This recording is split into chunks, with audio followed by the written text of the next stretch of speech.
And yeah. Pang ilang beses yun ang napanood yung movie? It was my third time. So, how was it? Na 30 kayo na? Dalawang beses, tapos pangatlo na panood. Ako po, I feel like mas na-enjoy ko po yung ngayon. Kasi parang for the past two, when I was watching, I was mostly criticizing myself. Parang I was like looking for things that I have to improve on and stuff. Tapos tinry ko po dito na to watch the actual film. So parang mas nag-enjoy po ako. Naramdaman ko po yung feeling, yung lungkot, and other stuff. Komutya. Ako po mas na-enjoy ko nga. Parang yung una talaga kasi for criticizing eh. Again po, mas maganda din yung improvement. mas madami din po ako nakitang details, gano'n. Yes.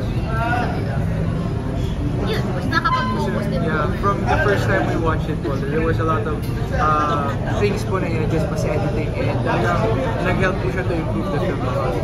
May mga memorable experience ba kayo na nag-flashback ngayong napanood nyo while doing the movie?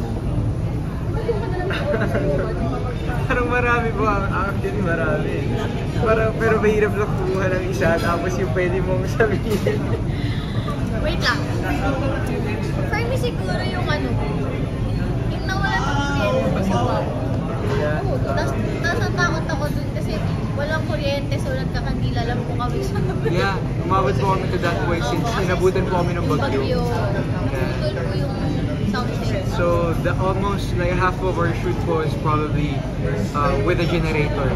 For sa mga scenes po na indoors na po yun. Sa banyo. So actually pati sa umabot tayo ng generator din yan. So yun din po, ako po yung off-cam moments na talaga well, seeing everyone's efforts po ang talagang naalala ko, parang ito po yung fruit of our labor. Can you share us yung paano nag-umpisa yung friendship yung dalawa? Bata pa lang ba kayo? Magkakilala na kayo? Hindi naman not so bata. Not so bata. Ako ko nun, 13 years old. 13 din ako nun, grabe ka naman sa akin. Pero ginagawa mo naman ako matanda. Yeah, we were both 13. Sa workshop po kami nagkakilala. Sa ABS naman, workshop ng ABS. Was my first ever workshop sa ABS din. Nakakalasi ko pa po siya. So, kamusta? Meron pa ba kayo parang nag-discover sa isa't isa kayo? Matagal na rin, medyo matagal ng session. Na-discover niyo po sa akin maganda po ako matulog. Joke lang po. Bakit nagkatabi na ba kayo matulog? Hindi po! Hindi po! Sabihin ko na, kanina po kasi wala po akong tulog. So kanina kahit lip lang po ako. Yan, tuloy na namin ko na tulog. Kanina po kasi, well, maaga naman po talaga. Di naman po natin madedena. I'm sure lahat po talaga tayo is pagod since napakaaga po nito. Pero despite that, tuwa po ako since, well, nakita ko po na people were enjoying watching the show and stuff. Pero of course, kami po, we watched it and di na po talaga kinaya yung antok. Uy, pero pinanood ko po naman. Mga 10 minutes lang ako naka-sleep. Pero yeah, I guess we still do discover things about each other from time to time. Pero I feel like most of the things alam na natin. Ano po na discover mo? So Gusto mo sabihin ko dito? Yeah, joke lang po. Uy, sa loob lang ng cinema mo siya nakita na. Hindi po. Sa ba? Asa ba? During shooting din, there was times na tulog siya. Yeah. Ano po ko yung antukin po ako pag ganyan? Like Mas we gusto were... ko matulog niya sa kumain. Di ba? Yeah. Like parang nasa waiting area po kami. Then, ayun, mamaya po magkausap ko yung mamaya, nakatulog na din po siya gano'n. Nakatanda lang ako. Actually, marami pa siyang picture sa phone ko na tulog. Pinupunan mo? Pagka po tulog siya, binibig siya lang. Obsessed ka, Bieber? Hindi pa pa kasi. Nakakasal ko po sa kanya. Nakakasal ko po. Pero gaano kayo naging close after the shooting? Ay, Parang kung kasi, before shoot pa po, close naman na tayo. Yeah, Pero para... after the shooting, syempre, nagkaroon kayo ng bonding. During the shoot, kaso I feel like after the shoot, medyo nagka-busy schedules po kami. So medyo hindi po kami nakapagsama that much. Pero yeah, gala every now and then, like museums and stuff like that. Tinry po namin after looking shooting. So tuloy pa rin naman yung communication. Opo, yes. From time to time. Yeah, from time to time. May nag-level up. Paano po Ano po yung level up na yan? Na-develop. Ano level up? Ano ba yun? Nasabi mo na rin ba sa kanya yung nasabi mo sa harap ng kalbar? Grabe. Parang hindi naman. Parang hindi naman po yung ganun-ganun. Hindi naman ganun lang. Saya ka sa misteryo na to. Ganun pala kalalim mo sa Tagalog sa Ernest. Well, friends. We started off as friends. And, I mean, until now, friends po. So, Pero sa tingin niyo, may pupuntahan? May pupuntahan po ko after. yes po, pareho po kami kailangan. May pupuntahan yung friendship? Well, who knows? Even we don't know that. We don't know for sure, pero only future will tell. Only time will tell. Malalaman po. Malalaman po namin. Last time kasi na na-interview namin si Mutia, sabi niya hindi pa siya ready na magkapalala. Totoo naman. Totoo naman po. And even I know for a fact na hindi din po already to have a girlfriend with everything that's been happening. I'm sure na both of us want to focus on our careers. So hindi totoo yung chismis sa inyo ni Maxi? Ano ba chismis sa amin ni Max? Kayo raw. Hindi po. Friends din po kami ni Max. Friends din po kami. Nagsaya si Buta tuloy. Like after the shoot, of course, me and Maxine got closer then, like me and Mutia. And I feel like siguro dun po yung misunderstanding na baka may something na message. Well, we've gotten closer and hindi naman po kami ganun before. And well, kami pong dalawa ni Mutia since before, we've been close and very public to the media na friends kami. So I feel like dun po naging misunderstanding. So si Mutia pwedeng ligawan ng iba, si Bieber pwede rin marin sila. Ano ba yun? Well, parang wala naman po kami karapatan to tell each other. You know? Private din. So hindi ka magsiselos, Mutia, kapag may ibang nalibig. Hindi kasi po personally din po ako yung talaga sa kanya. Siguro ha? Hindi, joke lang po. Hoy, alam mo hindi ako. Hasid pa to. Joke lang po, joke. Hindi talaga ako selosa. Sobrang understanding. Uy, alam mo mo. Opo. She's very understanding, yes. Totoo po yan. Ay, ikaw, Bieber, kung may ibang maniteng, ibang manita, hindi ka ba manginginan? Pag-isipan ko po muna. Charot. Hindi po. Well, yun nga po. Friends naman po talaga kami. I feel like yung happiness po of each other was something na matutuwa kami. Like, meron po nagpapasaya sa kanya. We support each other sa happiness na magkakaroon po kami. Mucha, medyo nanibago kay Tito. So, ikaw nakita mo na siya ganyan. Ano mas gusto mo? Yung dati Ayun, ka na kanina mo nga lang po nakita. nanibago mo. Nung shooting, nakaganon din. There's some cases po. Like after shower, bagsak na po yung buhok ko. Anong mas gusto mo? Yung bukay sa church. Yung shirt? Ito ba? Yeah. Brush up. Yung may normal hairstyle. Ako.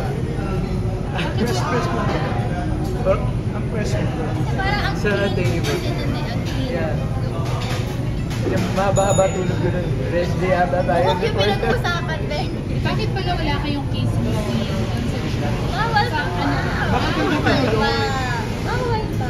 Yeah, bawal pa po. I think we both want to like reserve the first kiss for like a special occasion maybe or something like that. I don't know.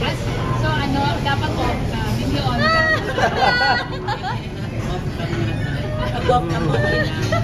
Di ba okay na naman kasi on cam kasi umaarte na. Rolla naman yan. Definitely yun po siguro kasi personally, first movie ko rin po ito. So ayoko naman po mabigla yung mga tao. So yun lang din po. Nag-a-adjust na. And for me po, very important po sa akin yung permission from her parents of course. And ako po, I know for a fact na si Tita hindi rin po ready to see that scene if ever po na ginawa namin. So, of course, out of respect for Mutia and Tita, I have huge respect for Tita and Tito. Of course, hindi ko po ginawa. Pero hindi na si Mutia.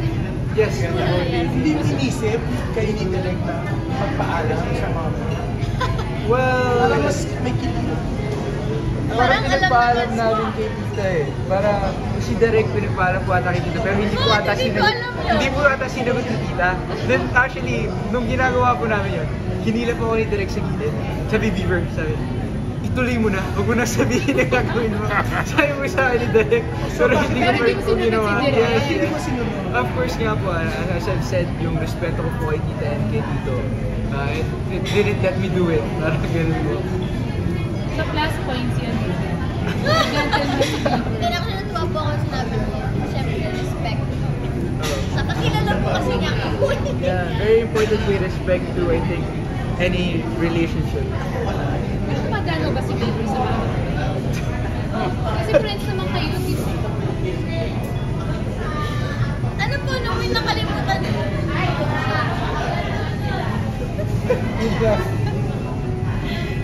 Ako, Alam mo, pag may nakalimutan mo. Ano ka talaga hindi mo nakalimutan? Minsan lang naman. Minsan lang po. Minsan lang, yeah. Oo, tara mo kasi, yung tono mo kasi parang Then of course po, like pagka kumpleto kami group of friends, nandun nga, di ba? Yung birthday ko, nag-gather po kami sa house nila na spend some time together with our friends and stuff. Eh, ikaw nakapunta ka na sa kanila. Yeah. Nag-celebrate kayo before the New Year. Nag-celebrate ko sa New Year sa amin sa Nevesia. Yeah, and kaso kasi nung birthday mo, I had scheduled ko. So, ang nangyari po, I was in Manila. Ang alam niyo po, hindi na ako uwi eh. Ang alam niyo po, hindi po ako birthday niya. So, ang ginawa ko po was, I had like something to do nung gabi. So, ang ginawa ko, umuwi po ako nung umaga. Na-surprise her sa birthday niya. Then, bumalik din po ako to Manila to work. Kasi kung gusto ko mag-celebrate dun sa may Tinggalan. Tinggalan. Dapat ko mag-hike ako noon.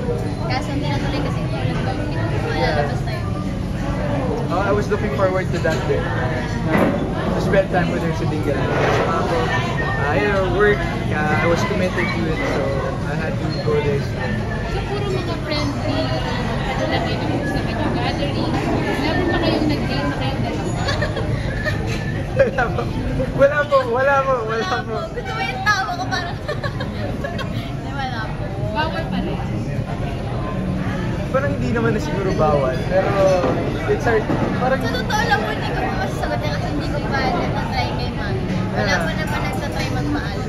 ako po sa parents ko, hindi naman na po ako bawal to court someone, pero of course it's my decision po na I haven't gone to the extent of courting someone. Tsaka pag nagkikita po kami, friendly ano lang po, friendly labas. Then, diba, sigala lang, to catch up with a friend, parang gano'n. Sa next movie. Next. Okay, thank you. Thank you po, thank you. Sa next movie, mag-dance. Kwentuhan nyo kami doon sa Atok. Anong nagustuhan nyo doon? Anong memorable sa inyo? Yung flowers po would be number one.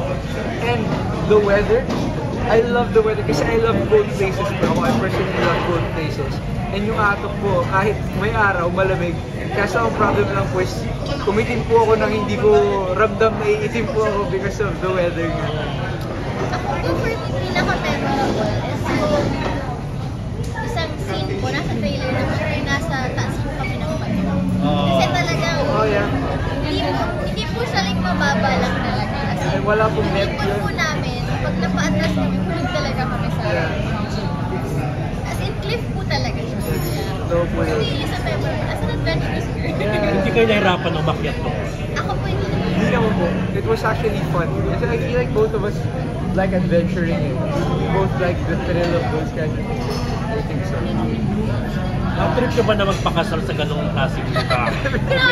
Kasi may mga, alam, si Carlo Aquino gusto niya sa bundok daw siya ikasal, yung mga ganon na dream niya, mga ganon na. Ako po, siguro hindi naman sa bundok. Kasi na-try ko na mag-debut sa bundok.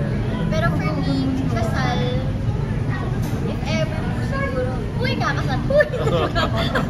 Ano po, beach wedding. Or church, kasi iba pa rin sa church talaga. I haven't thought of like a wedding that far. I haven't thought of it that much. Pero I feel like Isipin mo na kayo. I would first want something private. Parang mas gusto ko like private lang. Just a couple of friends, Saan family. nga? Saan? Saan mo ba gusto? Ay, oo. Sabi niya sa beach daw, kaya sa church. Ganun mo, seryoso? Yeah, of course, sa church. Ganun po. Patanong. Bakit kailangan namin panoorin talaga itong pelikula yun? Well, yun nga po. I feel like one of our goals is ipakita po ang beauty ng Philippines na hindi nyo na po kailangan umalis ng Pilipinas to witness or see sceneries like that. Kaya ipinakita nga po sa film. And of course, one of the things that sticked out to me po is yung pag nagsasalita po kayo, may usok po na lumalabas. And na-experience ko po yun sa ato. And of course, there's a lot of lessons po na mapupulot nyo dito sa movie. Ako naman for me, kasi hindi lang po ito pang Gen Z na movie. For me po, iniintindihan talaga. Pati po yung mga parents, may matututunan po lalo sa mga, pagdating sa mga love life ng mga anak nila.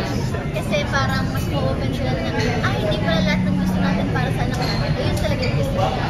So yun lang. Sa mga Gen Z naman ngayon, ano ba yun? Hindi naman porket nagbigay ka ng second chance na marunong ka na.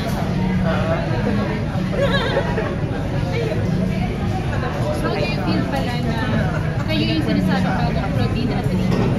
It's very flattering po. It's very flattering. Pero I feel like you agree naman po. Ako po personally, I still want to be known as Beaver Magtalas. Pero of course, it's flattering. And hopefully, I can live up to those expectations. Ako palagi ko po sinasabi na, pag sinasabihan po ako ng ganyan, para po akong nape-pressure na na-overwhelm, ganyan. Pero at the same time po kasi, sinasabi ko rin na hindi ko naman kaya, repatan, gayahin talaga si Miss Puday ko. Kasi iba yun eh, iba yun.